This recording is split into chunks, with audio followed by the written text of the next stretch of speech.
பிரியமானவர்களே, இன்றைய காலை பொழுதிலும் கூட இது வானத்தின் வாசல் ஊழியத்தின் மூலம் உங்களை சந்திப்பதில் கர்த்தருக்குள் மிகுந்த சந்தோஷம் அடைகிறேன். என் வாழ்க்கையில் அநேக துன்பங்கள் அனுபவித்து கொண்டிருக்கிறேன், அநேக பிரச்சனைகள் அனுபவித்து கொண்டிருக்கிறேன். ஒரே போராட்டமாய் இருந்து கொண்டிருக்கிறது. எப்பொழுது இந்த சூழ்நிலைமைகள் என்னை விட்டு அகலும், என் குடும்பத்தில் எப்பொழுது மகிழ்ச்சி உண்டாகும், நான் எப்பொழுது எல்லா மனிதரைப் போலவும் நலமாய் பிரியமானதை செய்வதற்கு என்னுடைய இருதயம் வாஞ்சித்து கொண்டிருக்கிறது. ஆனால் அவைகளை தடை பண்ணுவதற்கு சத்துருவானவன் பல வழிகளை கொண்டு வந்து போடுகிறான். அதிலிருந்து நான் எப்பொழுது காப்பாற்றப்படுவேன், என்னுடைய சூழ்நிலைமைகள் எப்பொழுது மாற்றப்படும் என்று தேவ சமூகத்தில் காத்திருந்து ஜெபிக்கக்கூடிய ஒவ்வொரு தேவ பிள்ளைகளையும் பார்த்து ஆண்டவர் வாக்கு கொடுக்கிறார். நான் உங்களுடைய பிரச்சனைகளை, பாடுகளை, போராட்டங்களை மாற்றி தரக்கூடிய தெய்வம் என்று இன்றைய காலை பொழுதில் ஒவ்வொரு குடும்பங்களையும் பார்த்து ஆண்டவர் வாக்கு கொடுத்து கொண்டிருக்கிறார். இன்றைய காலை பொழுதிலும் கூட ஆண்டவர் நமக்கு தரக்கூடிய நல்ல வார்த்தை என்னவென்றால், சங்கீதங்களின் புஸ்தகம் 34ஆம் சங்கீதம் 19ஆம் வசனம் இவ்வாறாக சொல்லுகிறது: நீதிமானுக்கு வரும் துன்பங்கள் அநேகமாயிருக்கும், கர்த்தர் அவைகள் எல்லாவற்றிலும் நின்று அவனை விடுவிப்பார். வசனம் இவ்வாறாக சொல்லுகிறது: நீதிமானுக்கு வரும் துன்பங்கள் அநேகமாயிருக்கும், கர்த்தர் அவைகள் எல்லாவற்றிலும் நின்று அவனை விடுவிப்பார். ஆண்டவர் குடும்பத்தை பார்த்து சொல்லுகிறார், நீதிமானாகிய உங்களுக்கு சத்துருவானவர் அநேக நெருக்கங்களை, துன்பங்களை கொண்டு வந்து போட்டாலும் நான் அவற்றிலிருந்து உங்களை விடுதலை பண்ணுவேன் என்று இன்றைய காலை பொழுதில் ஒவ்வொரு குடும்பங்களையும் பார்த்து ஆண்டவர் வாக்கு கொடுத்து கொண்டிருக்கிறார். பொல்லாத உலகத்தில் வாழ்ந்து கொண்டிருக்கிறோம். எப்பொழுது எது வேண்டுமானாலும் நடக்கலாம் என்கிற சூழ்நிலைமையில் உலகம் போய்கொண்டிருக்கிறது.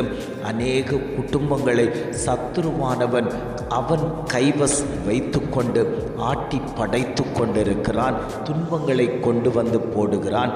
ஏது தேவ ஜனம் ஆண்டவரை நோக்கி துதிக்க ஆரம்பிக்கிறதோ அந்த தெய்வ ஜனத்துக்கு விரோதமாய் சத்துருவானவன் பல கண்ணிகளை வீசுகிறான், பல பிரச்சனைகளை கொண்டு வந்து போடுகிறான், பல போராட்டங்களை கொண்டு வந்து போடுகிறான். இதிலிருந்து எப்படி தப்பி பிழைக்க முடியும்? இதிலிருந்து எப்படி எனக்குள் ஒரு மாற்றம் சம்பவிக்கும்? அநேக வேதனைக்குள் அகப்பட்டிருக்கிறேனே, அநேக பாடுகளுக்குள் அகப்பட்டிருக்கிறேனே, துன்பத்தில் துவண்டு கொண்டிருக்கிறேனே. ஆனாலும் கர்த்தருடைய சமூகத்தில் வரத்தும் போக்குமாய் இருக்கிறேன். அவருடைய சமூகத்தில் என் கண்ணீரை ஊற்றி கொடுக்கிறேன்.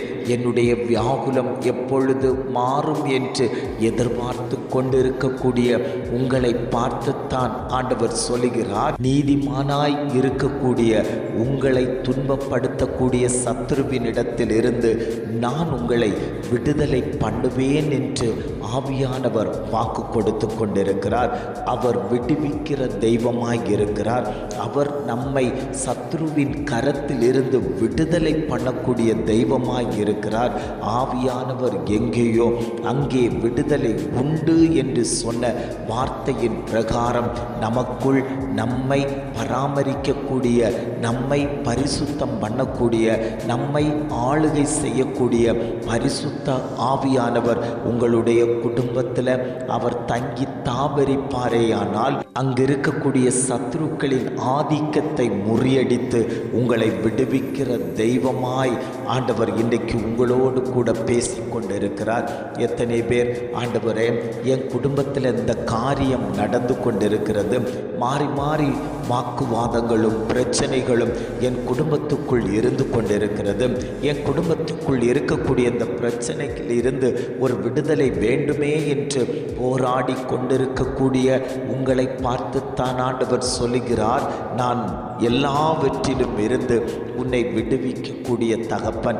ஏது பிரச்சனைகள் உங்களை நெருக்கி கொண்டிருக்கிறதோ, ஊழியத்தில் பிரச்சனை பண்ணுறாங்களா, உங்களுடைய வேலையில் பிரச்சனை பண்ணுறாங்களா, உங்களுடைய தொழிலில் பிரச்சனை பண்ணுறாங்களா, உங்களுடைய பிள்ளைகள் பிரச்சனை பண்ணுறாங்களா, ஏது விஷயத்தில் உங்களுக்கு விரோதமாய், தேவ ஜனத்துக்கு விரோதமாய் சத்துருவானவன் பிரச்சனை பண்ணி கொண்டிருக்கிறானோ, துன்பத்தை ஏற்படுத்தி கொண்டிருக்கிறானோ, அந்த காரியத்தில் கர்த்தர் ஒரு பலத்த விடுதலையை தருவேன் என்று ஆவியானவர் வாக்கு கொடுத்து கொண்டிருக்கிறார்.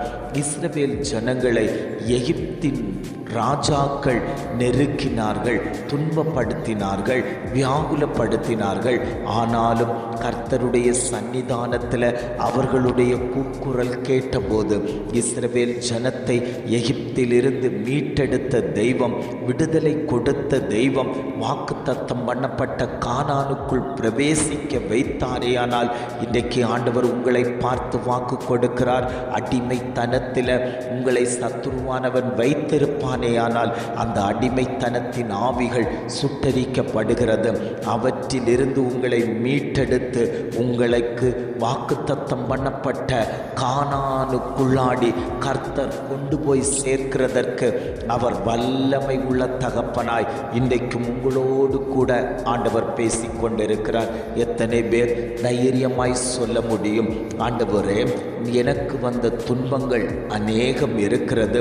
கடன் என்கிற துன்பம், வியாதி என்கிற துன்பம், பிரச்சனைகள் என்கிற துன்பம், பிள்ளைகளால் வந்த நெருக்கங்கள், இப்படி பல வழிகளில் என்னுடைய ஆவிக்குரிய ஜீவிதத்திற்கு விரோதமாய் சத்துருவானவன் எழும்பி வந்த போதிலும் கூட நான் உண்மையே இறுக்கமாய் பற்றி கொண்டபடியினால் நீர் என்னை விடுவித்ததற்காக நன்றி என்று சொல்லி எத்தனை பேர் ஆண்டவர் சமூகத்தில் ஒப்பு கொடுக்கிறீர்களோ அத்தனை பேருக்கும் ஆண்டவர் சொல்லுகிறார், நான் உன் குடும்பத்தில் விடுதலையை தருவதற்கு நான் இன்றைக்கும் ஜீவனுள்ள தகப்பனாய் உன் மத்தியில் உலாவி கொண்டிருக்கிறேன் என்று ஆவியானவர் குடும்பங்களை பார்த்து ஆண்டவர் வாக்கு கொடுத்து கொண்டிருக்கிறார். ஜெபிக்கலாமா?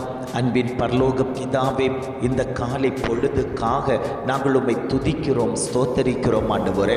இந்த காலை பொழுதிலும் கூட ஆண்டவர் எங்களுக்கு தந்த நல்ல வார்த்தைகளுக்காக நாங்கள் உமக்கு நன்றி செலுத்துகிறோம் ஆண்டவரே. நீதிமானுக்கு வரும் துன்பங்கள் அநேகமாய் இருக்கும், கர்த்தர் அவைகள் எல்லாவற்றிலும் நின்று அவனை விடுவிப்பார் என்று அழகான ஒரு வாக்குத்தத்தமான வார்த்தையை கர்த்தர் எங்களுக்கு தந்திருக்கீங்கப்பா. இந்த வார்த்தையை பிடித்து கொண்டு நாங்கள் ஜெபிக்கிறோம். எங்கள் குடும்பத்தில், பிள்ளைகளுடைய காரியத்தில், புருஷனாருடைய காரியத்தில், மனைவியினுடைய காரியத்தில், தொழிலில், ஊழியத்தில் கர்த்தர் ஒரு விடுதலையை கொடுக்கும்படியாய் நாங்கள் ஜெபிக்கிறோம் ஆண்டவரே. இதை கேட்டுக்கொண்டிருக்கக்கூடிய ஒவ்வொரு குடும்பத்திலேயும் ஏதாயிலும் பிரச்சனைகளை சத்ருவானவன் கொண்டு போட்டிருப்பானேயானால் அந்த காரியத்திலிருந்து கர்த்தர் ஜனங்களை விடுதலை கொடுக்கும்படியாய் நாங்கள் ஜெபிக்கிறோம் ஆண்டவரே. நீர் அப்படியே செய்து விட்டதற்காய் ஸ்தோத்திரம். உம்முடைய நாமம் மகிமைப்பட்டு விட்டதற்காக நாங்கள் உமக்கு நன்றி செலுத்துகிறோம் ஆண்டவரே. இம்மட்டுமாய் நடத்தினவர் இனியும் நீர் அவர்களை வழி நடத்தும்படியாய் நாங்கள் ஜெபிக்கிறோம். எங்களை தாழ்த்தி தருகிறோம். துதி, கன, மகிமை எல்லாம் உமக்கே செலுத்துகிறோம். மீட்பர் இயேசுவின் மூலம் ஜெபிக்கிறோம் ஜீவனுள்ள நல்ல பிதாவே. ஆமேன், ஆமேன்.